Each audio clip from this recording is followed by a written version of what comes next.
નમસ્કાર, આપ જોઈ રહ્યા છો મંતવ્ય ન્યૂઝ, અમારા લોકપ્રિય કાર્યક્રમ મારો વાત સાથે હું રોનક મોઢવાડિયા। દર્શક મિત્રો, હાલ દેશમાં તો આર્થિક રીતે નબળા પડતા લોકોની સંખ્યા સતત વધી રહી છે। એક તરફ જોવા જઈએ તો લોકોની કમાણીમાં સતત ઘટાડો થઈ રહ્યો છે, બેરોજગારીનો દર વધી રહ્યો છે, પરંતુ આપણા દેશના આપણા ગુજરાતના સાંસદો સતત ધનવાન બનતા હોય તેવી સ્થિતિ જોવા મળી છે। એક રિપોર્ટ સામે આવ્યો કે જેમાં તમામ સાંસદોની સંપત્તિમાં વધારો થયો છે। ગુજરાતની વાત કરીએ તો ગુજરાતમાં સૌથી પૈસાવાળા સાંસદ જામનગરના સાંસદ પૂનમ માડમ છે। આ સાથે સૌથી વધુ ટકાવારી હોય તો વિનોદ ચાવડા, જે કચ્છના સાંસદ છે, અને એકમાત્ર ગુજરાતના સાંસદ એવા CR પાટીલ કે જેમની સંપત્તિમાં વધારો નહીં પરંતુ ઘટાડો થયો છે। તેમની સંપત્તિ 39% જેટલી ઘટી ગઈ છે। ત્યારે એ સવાલ એ થાય કે આ સાંસદોની સંપત્તિ તો સતત વધી રહી છે, તો દેશ કેમ ગરીબ થઈ રહ્યો છે? એક તરફ દેશમાં ગરીબોને મફત અનાજની વાતો થાય છે, ને બીજી તરફ સાંસદોની જે સંપત્તિ છે તે 10 વર્ષમાં બમણા કરતાં પણ વધુ થઈ છે।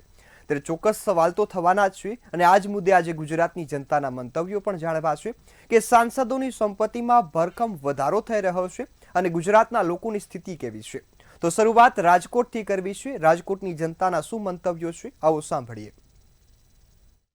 એડીઆર રિપોર્ટ જાહેર થઈ ચૂક્યો છે અને 2014થી લઈને 2024 સુધી કેટલાક સાંસદોએ પોતાના જે મિલકતોમાં તોતિંગ વધારો છે તે કર્યો છે। આ પ્રકારનો જે રિપોર્ટ છે તે આવ્યો છે।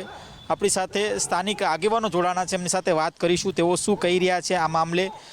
શું નામ અને શું કહેશો? ખાસ તો એડીઆર રિપોર્ટ જાહેર થયું છે 2024થી લઈને 2014થી લઈને 2024 સુધી ઘણા સાંસદોના જે સંપત્તિ છે તે વધ્યા છે, ત્યારે કેટલાક સાંસદોની જે પ્રોપર્ટી છે તે ઘટી છે। શું કહેશો આ મામલે?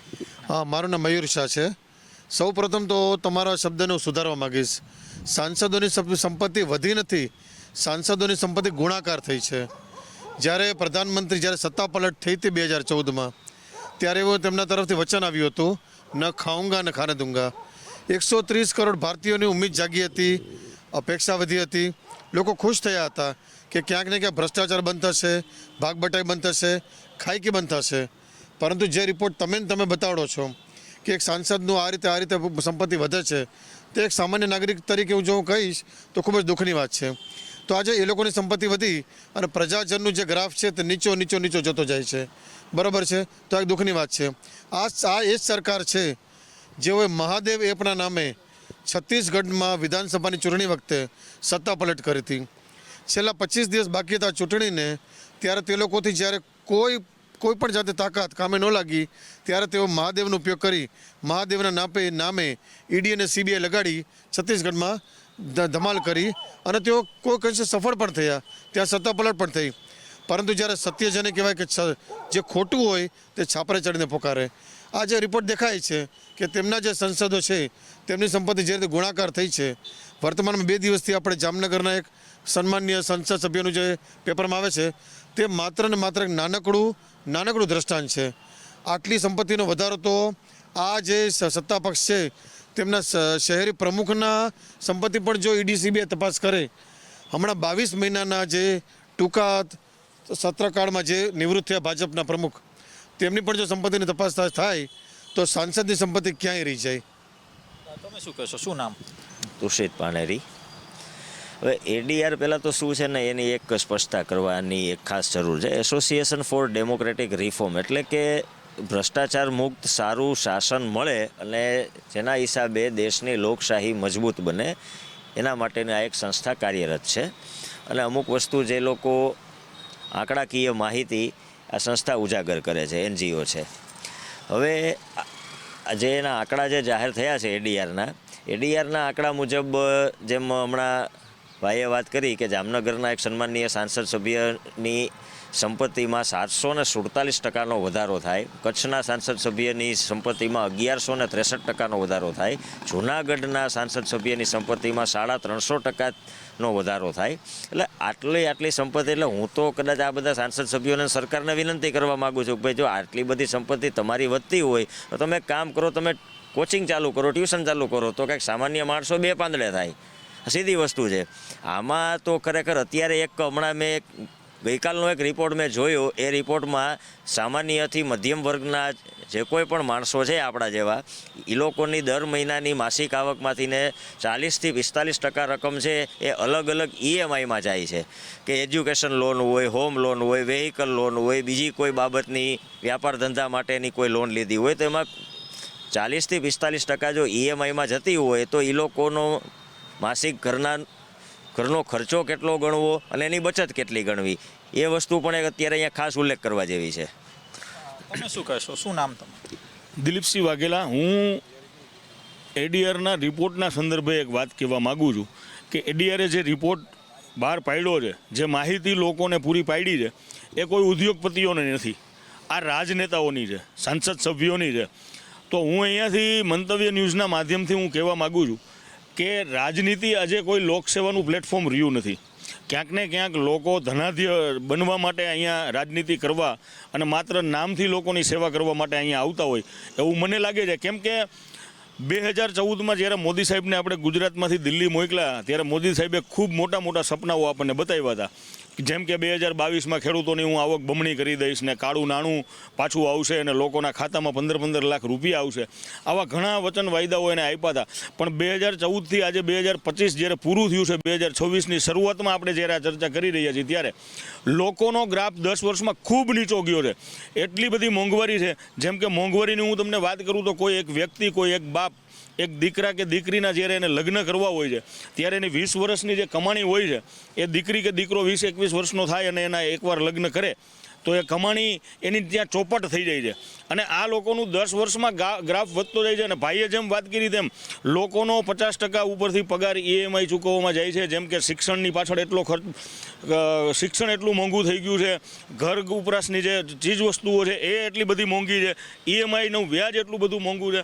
તો ક્યાંક ને ક્યાંક, અને હું એક વસ્તુ બીજી અહીંયાથી કહું છું કે આ તો સંસદ સભ્યોની વાત છે, જેમને સરકાર દ્વારા 2.5 લાખ રૂપિયા જેવો બહુ ખૂબ મોટો પગાર આપવામાં આવે છે, ધારાસભ્યોને 1.5 લાખ.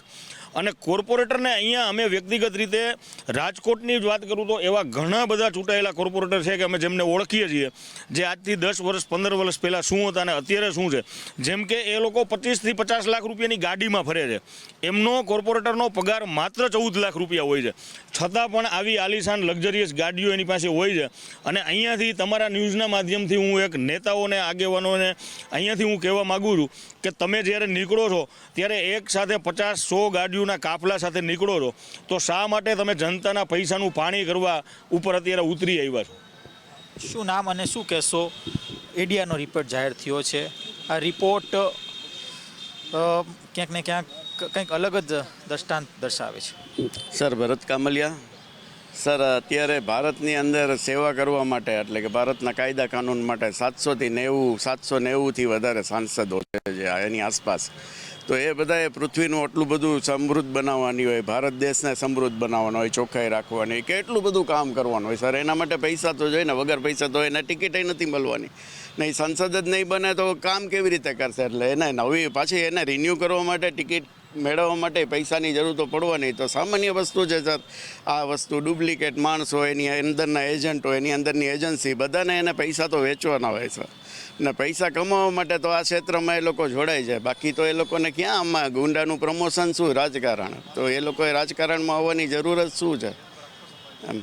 બીજું ખાસ એડીઆરનો રિપોર્ટ જે જાહેર થયો છે, આ એડીઆરનો રિપોર્ટ શું કહેશો? કોર્પોરેશનની વાત કરીએ તો કોર્પોરેટરો પણ ક્યાંક ને ક્યાંક આટલી જ વધારે, તો આ રિપોર્ટમાં તથ્ય કેટલું?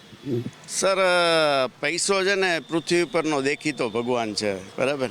જે કાંઈ આજે ધારો કે રિપોર્ટ તમારો જાહેર થયો છે એ પૈસા જ મેઇન છે સર. અત્યારે ધારો કે આ લોકોને તમે સમજો ને કે કોઈ બી સરકારી અધિકારી નહીં, તમે પગાર ના આપો ને તોય નોકરીએ જાય, કારણ કે એનું કરપ્શન જ એવડું છે સર. અત્યારે ભારત દેશ છે, આનો એક જ ઇલાજ છે કે તમે 13 વર્ષથી ઉપરના બાળકોને વોટિંગ રાઇટ્સ આપી દો. ને પ્રજાને કોઈ રાઇટ્સ નથી સર. પ્રજા આજે 500 રૂપિયા જ્યારે મત આપતો હોય ત્યારે 27 પૈસા દિવસના લે છે. આજે 27 પૈસા લઈને જ્યારે તમે મત આપો છો તમને કોઈ રાઇટ્સ નથી.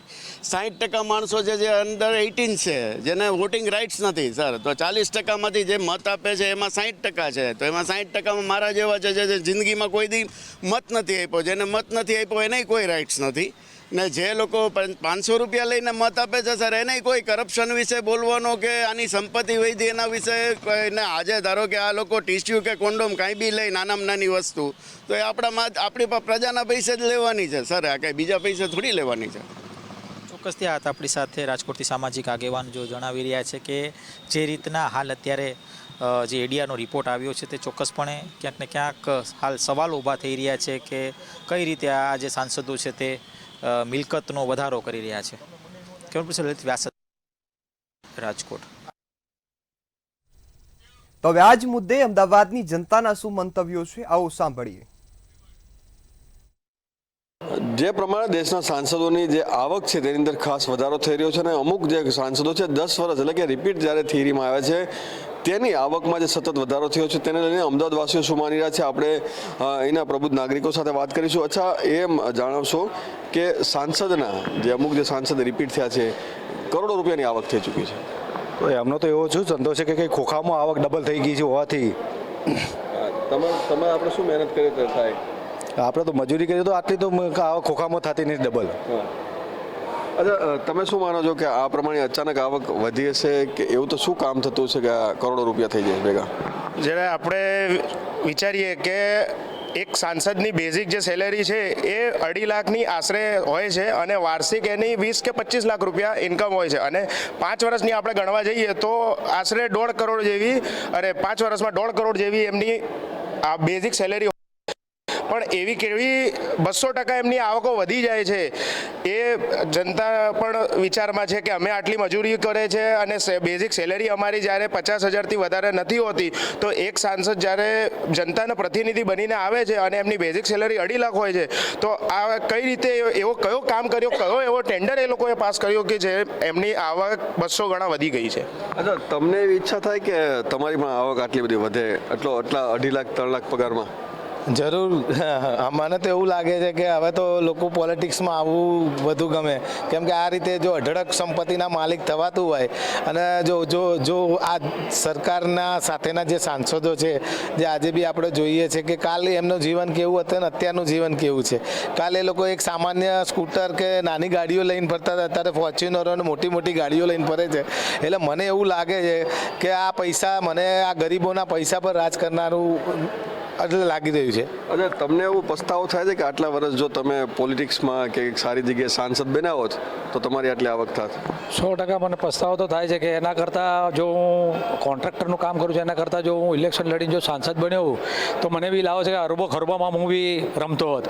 આજે એવી રીતના લાગે લોકો જોડે કંઈ છે નથી અને આ લોકો જો તાત્કાલિક જો 10 જ વર્ષમાં જો આ આટલું કમાતા હોય તો આપણે સાંસદ બનવું જ જરૂરી છે. અચ્છા, તમે શું માનો છો કે સાંસદની આટલી આવકથી શું એવું ગણિત ચાલતું હશે? સાંસદની બેઝિક સેલરી તમે સમજી ગયા શું છે, બરાબર? એની વાર્ષિક આવક કેટલી થવી જોઈએ? હવે ये पब्लिक है, सब जानती है, बराबर?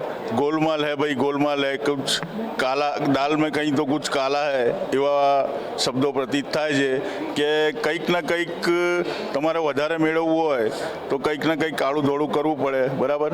એ પબ્લિક હે, સબ જાણતી હે, હું તો એવું જ કહીશ. અને જે કંઈ બી કારનામા કર્યા હોય એ કંઈ બી કર્યા હોય એ લોકો કહે છે કે એમના જે બોસ છે એ કહે છે કે ખાતા નથી, ખાવા દેતા નથી, તો પછી આ કઈ રીતે થયું એનો જવાબ એમની જોડે માંગવો જોઈએ અને તાત્કાલિક એવા સાંસદની બી તપાસ થવી જોઈએ જે સાંસદ ઉપર આરોપ લાગી રહ્યા છે કે આટલા ગણી 200 ગણી 250 ગણી સંપત્તિ વધી રહી છે, તો ક્યાંથી વધી રહી છે, ક્યાંથી આવી રહ્યા છે પૈસા? કોઈ ગિફ્ટ આપી રહ્યું છે, કઈ રીતે આવી રહ્યા છે? સોર્સના જાણ થવી જોઈએ કે ફાઇલ ક્યાંથી આગળ જઈ રહી છે કે પછી કઈ બીજી રીતે થઈ રહ્યું છે, એની તપાસ થવી જોઈએ. અચ્છા, જે પ્રમાણે ક્રાઇટેરિયા આપણી આવકનો રહેલો છે કે અમુક ટકા થાય પછી આપણી પર ઇન્કમટેક્સ આપણે ભરવો પડે, અમુક ટેક્સ ભરવા પડે, આટલી બધી આવક બાબતે તમારું શું માનવું છે? મારું તો આપના માધ્યમથી પહેલાં એવું કહ્યું છે પૂનમ મેડમના ત્યાં ઈડીવાળાએ રેડ પાડવી જોઈએ અને આપણે જે જગ્યા છે ત્યાં ઈડીવાળાએ રેડ પાડવી જોઈએ. આ સુરેન્દ્રનગરના કલેક્ટર હમણાં કંઈક 1500 કરોડના કૌભાંડમાં ગયા છે ને, એટલે મને એવું લાગે છે કે પૂનમબેન માંડવનું ક્યાંક કનેક્શન ના હોય એટલે આ લોકોના બી મોબાઈલના એ કરવા જોઈએ ને આમના ત્યાં બી ઈડીની રેડ પાડવી જોઈએ. હું લગભગ છેલ્લા 30-35 વર્ષથી મહેનત કરી રહ્યો છું, પણ મારી આવકમાં છેલ્લા 10 વર્ષમાં 130 રૂપિયાનો વધારો થયો નથી, તો આમની 130 રૂપિયા કરોડ કેમની થઈ જાય છે? ક્યાંક ને ક્યાંક આ લોકો સરકારમાં બેઠા છે, કેન્દ્રમાં છે, ગુજરાતમાં છે, કોર્પોરેશન એમનું આ બધું, એટલે તમે જાણી શકો છો કે ભ્રષ્ટાચાર તો કરેલો જ હોય. સામાન્ય માણસમાંથી 130 કરોડની જો વાર્ષિક આવક એમની વધી જતી હોય તો આ લોકો કેટલું કરપ્શન કરતું, એટલે ઈડી વાળા એમના ઘરે જઈને રેડ પાડવી જોઈએ. લોકો છે તેઓ માની રહ્યા છે કે આટલી બધી આવક કેવી રીતે થઈ, જો આટલી આવક થઈ હોય તો તેની ઉપર ઇન્કમટેક્સ અથવા ઈડીની દરોડા કેમ નથી પડતા, તે પણ એક સવાલ છે. કેમેરામેન રશ્મિન પટેલ સાથે મીર દુધરેજા, મંતવ્ય ન્યૂઝ, અમદાવાદ. તો હવે આ જ મુદ્દા પર વડોદરાની જનતાના શું મંતવ્યો છે, આવો સાંભળીએ. સામાન્ય લોકો જ્યારે આર્થિક તંગીના માહોલમાં છે ત્યારે સાંસદોના સંપત્તિમાં નોંધપાત્ર વધારો જોવા મળી રહ્યો છે. બિલકુલથી વાત કરીએ તો સામાન્ય લોકો જે આર્થિક તંગીના માહોલમાં છે, સાંસદોની સંપત્તિમાં નોંધપાત્ર વધારો થયો છે. કેટલાક સાંસદોની સંપત્તિ 10 વર્ષમાં 100 કરોડથી પણ વધારે જોવા મળી રહી છે. તેની માટે જ જે આ દેશનું ધન છે એ ધન સાથે અમે આ વાત કરીશું. આ યુવા ધન છે અને અમે વિશ્વવિદ્યાલય ખાતે આવ્યા છે ને આ જે જવાબ છે આપણે તેમની સાથે માંગીશું અને જાણીશું કે આ કેવી રીતે શક્ય બની શક્યું છે. શું કહેવા માંગશો? આપણે જે જોયું કે જે એક રિપોર્ટ બહાર આવ્યો છે તેમાં જે 10 વર્ષમાં જે રિપીટ સાંસદોની વાત કરીએ તો જે ઇલેક્શન લડતા પહેલા એમની પાસે જે સંપત્તિ હોય છે તેનાથી 10 વર્ષ પછી હમણાં જે રિપોર્ટ આવ્યો છે તેમાં અધધો વધારો થયો છે. એટલે કે એક સાંસદની વાત કરીએ જે જામનગરના છે તે મહિલા સાંસદના 130 કરોડનો વધારો 10 વર્ષની અંદર થયો છે. તો તમે જુઓ કે 10 વર્ષમાં એમણે એવું તો શું કામ કર્યું, એવા તો એમના શું બિઝનેસ ચાલે છે કે 130 કરોડનો વધારો થયો છે. જેઓ એમાં એવું કહેતા હોય કે અમારો આ બિઝનેસ છે ને એનાથી અમને આ ઇન્કમ જનરેટ થાય છે, તો ઇન્કમ ટેક્સ ડિપાર્ટમેન્ટે ચોક્કસપણે એમના એકાઉન્ટ ટેલી કરવા જોઈએ, એમના બિઝનેસ પર ધ્યાન આપવું જોઈએ. તમે જોશો કે બીજી બધી ઘણી બધી જગ્યાઓ પર ઇન્કમ ટેક્સની રેડ પડે છે. જ્યારે આવા મોટા કદના નેતાઓની આટલી સંપત્તિ 10 વર્ષની અંદર આટલા કરોડો રૂપિયા વધે છે તેના પર ઇન્કમ ટેક્સ ડિપાર્ટમેન્ટનું ધ્યાન નથી જતું. તો તેમના બિઝનેસ કે જે કંઈ પણ એમનું આવકનો સ્ત્રોત હોય તેના પર ધ્યાન દોરીને તેની ચોક્કસપણે તપાસ કરવી જોઈએ. કારણ કે આ પૈસા બધાને ખબર છે, એક નજરે તમે જોઈ શકો છો કે આ પૈસા એક આમ નાગરિકના છે, આમ નાગરિકના વેરાના પૈસા છે. આમ નાગરિક એમને ચૂંટાઈને કામ કરવા માટે મોકલ્યા હોય છે, પરંતુ તે કામને પોતાના ખિસ્સા ભરવા માટેનું કામ કરતા હોય તેવું લાગી આવે છે. અચ્છા, શું આના પર કેવી રીતે અને એ કરી શકાય કે આટલી બધી સંપત્તિઓનો એ જો કરતા હોય તો સરકારે કેવી રીતે નિયંત્રણ લાવવું જોઈએ? સરકારે ચોક્કસપણે આ લોકોનું જે કંઈ પણ ઇન્કમ સ્ત્રોત હોય તેના પર ચોક્કસપણે તેમને એકાઉન્ટ ટેલી કરવા જોઈએ, એમના બિઝનેસ પર ધ્યાન આપવું જોઈએ અને એમને પહેલા તો પૂછપરછ કરવી જોઈએ કે આટલી ઇન્કમ એમને 10 વર્ષમાં ક્યાંથી થઈ અને કેવી રીતે થઈ. અને એમનો જો જવાબ જો ઇન્કમ ટેક્સ ડિપાર્ટમેન્ટને યોગ્ય ના લાગે તો ચોક્કસપણે એમના પર કાયદાકીય પગલાં ભરવા જોઈએ. પછી કાયદાકીય પગલાં લેવા જોઈએ. કેવી રીતે જોવો છો? અને જે રીતે આપણે વાત કરીએ, આજે સામાન્ય પ્રજાને જો મોંઘવારી તરે એટલું દબાઈ ગયો છે સામાન્ય માણસ છે જેની કોઈ હદ નથી. કારણ કે આજે તમે જો કે સામાન્ય માણસના ઇન્કમમાં સહેજ બી આગળ પાછળ હોય તો એના પર આ લોકો ઇન્કમ ટેક્સ રેડ પાડી દે. જ્યારે આજે આપણે સાંસદોની વાત કરીએ તો એમની પ્રોપર્ટી જ્યારે અહીંયા આપણે આવતા હોય, ઇલેક્શનમાં આવતા હોય કે ચૂંટાતા હોય ત્યારે જો તો તમે 5-6 કરોડ હોઈ શકે છે, પણ આગળ જઈને જો તો તેઓની 100 કરોડ 200 કરોડ એવી પ્રોપર્ટી થઈ જાય છે. એટલે આ બધું નાણું એ લોકો એક તપાસનો વિષય છે. અને બીજી વાત કરીએ કે આજે તમે જુઓ કે આપણે ગવર્મેન્ટ શાળા હોય, હોસ્પિટલ હોય, તેમની તમે જે છે શું કહે સંભાળ લેવી જોઈએ અને ત્યાંનો સમારકામનો બાકી રહે છે. આજે તમે જો મોટા ભાગની ગવર્મેન્ટ શાળાઓ બંધ થઈ ગઈ છે, ત્યાં તેઓ પૈસા ઇન્વેસ્ટ નથી કરતા અને આજે જો તમે તેઓના કાર્યાલય જો મહેલ જેવા મોટા મોટા બનાવીને ઊભા કરી જાય, તે આ એકદમ ખોટું કહેવાય, આ યોગ્ય નથી અને આના પર એક તપાસ થવી જોઈએ. આના પર તપાસ થવી જોઈએ. શું કહેશો કે એવી તો કઈ ઇન્વેસ્ટમેન્ટની સ્કીમ છે કે 5 વર્ષે અને 10 વર્ષે તે ડબલ થઈ જાય છે? જી બિલકુલથી. જ્યારે ઇલેક્શન હોય છે ત્યારે તેમના એફિડેવિટમાં બહુ તો 5 થી 6 કરોડ રૂપિયા બતાવવામાં આવે છે, પરંતુ તે આગળ જતા 100 કરોડ 200 કરોડ, જ્યાં દેશમાં ગરીબ વધુ ગરીબ બનતો જાય છે અને માલદાર વધુ માલદાર બનતો છે, ત્યારે હું ભારત સરકારને એક જ માંગ કરીશ કે આવા લોકોની સંપૂર્ણપણે એમના જે અકાઉન્ટ છે તેમની તપાસ કરવામાં આવે અને તેના પર યોગ્ય પગલાં લેવામાં આવે. યોગ્ય પગલાં લેવામાં આવે. શું કહેવા માંગશો? કેવી રીતની સરકારે આના પર કેવી રીતની પ્રતિક્રિયા આપવી જોઈએ? શું એક્શન લેવી જોઈએ? સરકાર જ્યારે કોઈ વિપક્ષને દબાવવા માટે સરકાર વિપક્ષ ઉપર ઈડી અને એમની સરકારી જે એજન્સીઓ છે ગવર્મેન્ટની, તેઓ એમના પર કાયદાકીય પગલાં લે છે, પરંતુ જ્યારે આ જે નેતાઓ સાંસદો આવી રીતે પૈસા એમના વધે છે ત્યારે સરકાર ઈડી એ લોકો તેમના પર યોગ્ય પગલાં કેમ નથી લેતા? આ એક સૌથી મોટો પ્રશ્ન છે. ચોક્કસ. એટલે ઈડી જ્યારે સરકાર બીજા કોઈને એટલે વિપક્ષની વાત કરીએ તો એના ઉપર ઈડીને એનો રેડ કરાવે છે, તો જ્યારે આવી અદદ સંપત્તિ જ્યારે સાંસદો પાસે હોય તો ત્યારે કેમ નહીં કરાય, તેવી રીતના મંતવ્ય તમારા ભાઈબંધ છે તેમને આપ્યું. તમારું શું મંતવ્ય? તમને ખબર જ હશે કે મોટા મોટા પ્રોજેક્ટો, મોટા મોટા કન્સ્ટ્રક્શન તે બધા આજકાલ નેતાઓ પાસે જ જાય છે અને તે નેતાઓ એમને પોતાની જેબ અને ખિસ્સાઓ ભરી રહ્યા છે. તેનાથી મોટો ભ્રષ્ટાચાર થાય છે. તે ખૂબ જ ખોટું છે અને તે ન થવું જોઈએ. તે ખૂબ જ ખોટું છે, તે ન થવું જોઈએ. કેવી રીતે જોવો છો? કારણ કે આપણે વાત ભ્રષ્ટાચારની કરીએ પણ અહીંયા જો ઇન્કમ એમની ખરેખર તે પ્રૂવ કરી શકતા હોય કે ભાઈ આ સંપત્તિ તેમને પોતાના ઇન્વેસ્ટમેન્ટથી કરેલી છે, ભ્રષ્ટાચાર કેવી રીતે સાબિત કરશો? ભ્રષ્ટાચાર સાબિત કરવા માટે એક જ રસ્તો છે, કાયદાકીય પગલાં ભરવા જોઈએ. ઇન્કમટેક્સ ડિપાર્ટમેન્ટ જે ઈડી છે આપણી પાસે, જે આપણા દેશનો બહુ મોટો વિભાગ કહેવાય, ગવર્મેન્ટ ડિપાર્ટમેન્ટ કહેવાય, એના સ્ત્રોતથી જ આ લોકોનો ભ્રષ્ટાચાર ખુલ્લેઆમ કરી શકે છે. અને બીજી વસ્તુ કે એ લોકો કહે છે કે અમને પોતાના બિઝનેસથી કે લીગલી ઇન્કમ થઈ છે, તો એ લીગલી તમારી જે કંઈ ઇન્કમ હોય પબ્લિકની વચ્ચે તમે જાણ કરો કે તમને કઈ રીતે અને કેવી રીતે ઇન્કમ થાય છે, જેથી કરીને બીજા લોકોને પણ આટલી 100 કરોડ 200 કરોડની ઇન્કમ થઈ શકે. જો તેઓ સાચા હોય તો પોતાનો ઇન્કમ સ્ત્રોત પ્રજાની વચ્ચે લાવે અને કેવી રીતે આટલો બધો વધારો થયો ઇન્કમમાં તે જાહેર કરે, જાહેર કરી શકે. ડિક્લેરેશન કરતા હોય છે જ્યારે ચૂંટણીનો ફોર્મ ભરવાનો હોય છે ત્યારે, અને ત્યારે જણાવવામાં આવતું હોય છે, એફિડેવિટ કરવામાં આવતો હોય છે શું સંપત્તિ છે, કેવી રીતની સંપત્તિ છે. હવે જ્યારે આ બતાવવામાં આવે છે ત્યારે સંપત્તિ અલગ હોય છે અને 5 વર્ષના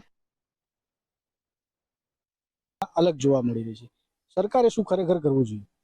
સરકારે આના પર એ પગલાં લેવા જોઈએ. એક તો સૌથી પહેલા જે આ લોકોનો જે ઇન્કમ હોય છે એનું એનાલિસિસ રાખે.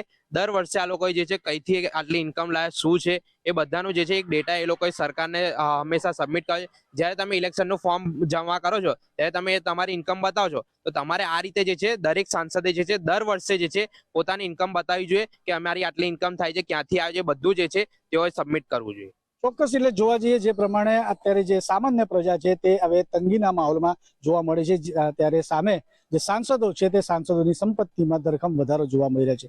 તેને લઈને જ જે દેશનું યુવાધન છે તેમને પોતાનું મંતવ્ય રજૂ કર્યું છે, સરકારને અનુરોધ કર્યો છે કે આવા જે સાંસદો છે તે સાંસદોની સ્ક્રુટિની કરવામાં આવે અને યોગ્ય પગલાં લેવામાં આવે. કેમેરામેન કેતન શિંદે સાથે સત્યમ નેવાસકર, મંતવ્ય ન્યૂઝ વડોદરા.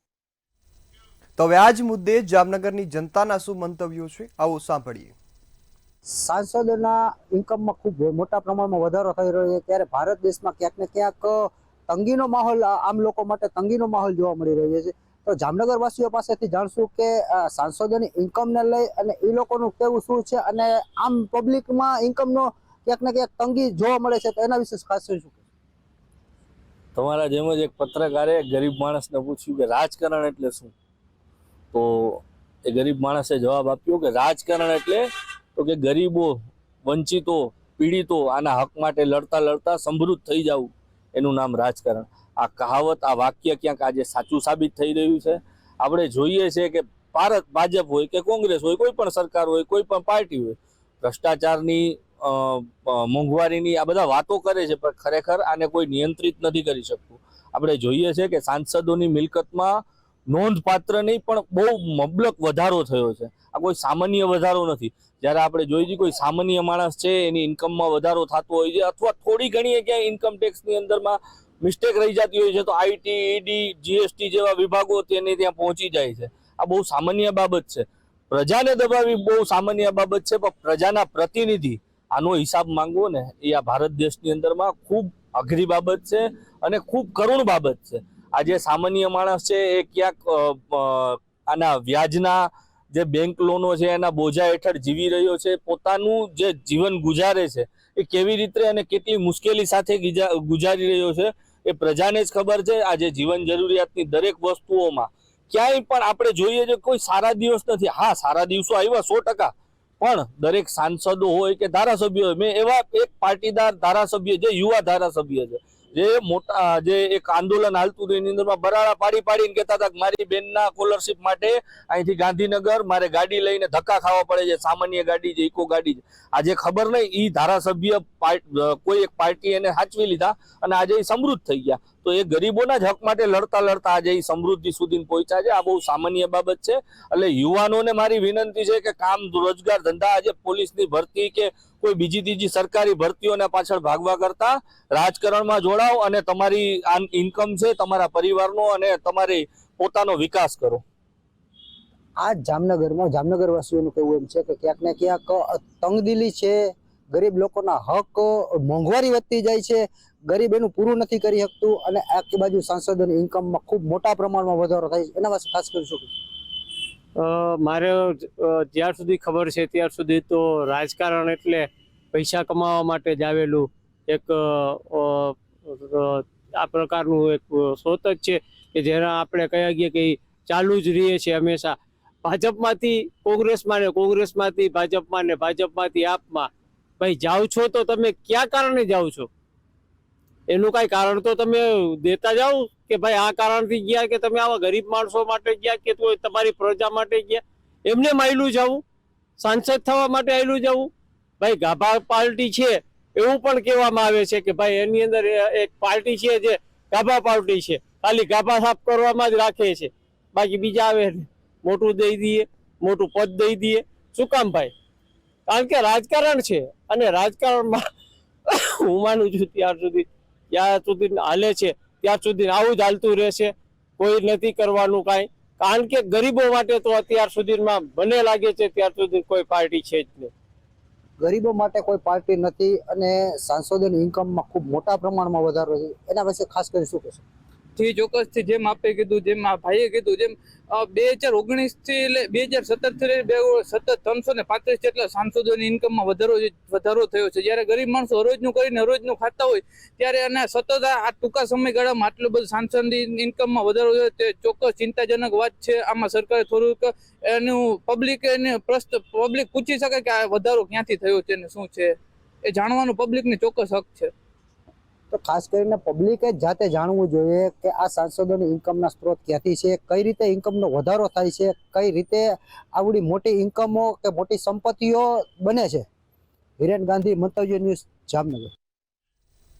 તો હાલ મારો વાજમાં બસ આટલું જ. વધુ સમાચારોની અપડેટ માટે જોતા રહો મંતવ્ય ન્યૂઝ. નમસ્કાર.